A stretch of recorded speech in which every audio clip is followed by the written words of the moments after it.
சங்கீதம் 25:5-6.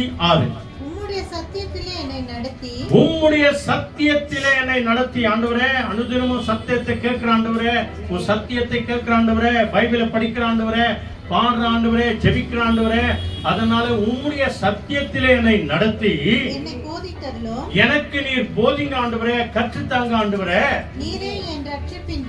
நீரே என்னை ரட்சிக்கிற தேவனாய் இருக்கிறீர்.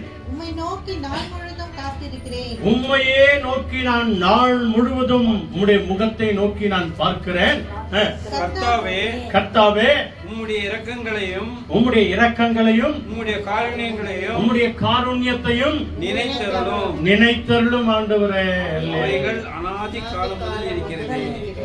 உம்முடைய இரக்கம் அநாதி காலம் முதல், ஆதி முதற் கொண்டு ஆதாம் ஏவாளை உண்டாக்கி அவனுக்கு இரக்கம் காட்டினாரே, அன்றைய நாளிலிருந்து இன்றைய நாள் வரைக்கும் இயேசு கிறிஸ்துவின் இரக்கம் மாறாததா இருக்கிறது.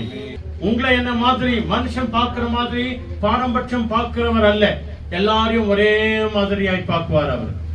ஏழையா இருந்தாலும் சரி, பணக்காரனா இருந்தாலும் சரி, அவரை கூப்பிடுகிற யாவரையும் சமமாய் அவர் பார்ப்பார். யார் யாரெல்லாம் உண்டாக்கினாரோ எல்லார் மேலும் அவருடைய கிருபை இரக்கம் இருக்கிறது.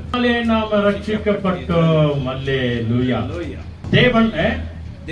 தேவனோ இரக்கத்தில் ஐஸ்வர்யம் உள்ளவராய் எப்படி இருக்கிறாரா? இரக்கத்தில் ஐஸ்வர்யம் உள்ளவர் தேவனாய் இருக்கிறார். அவர்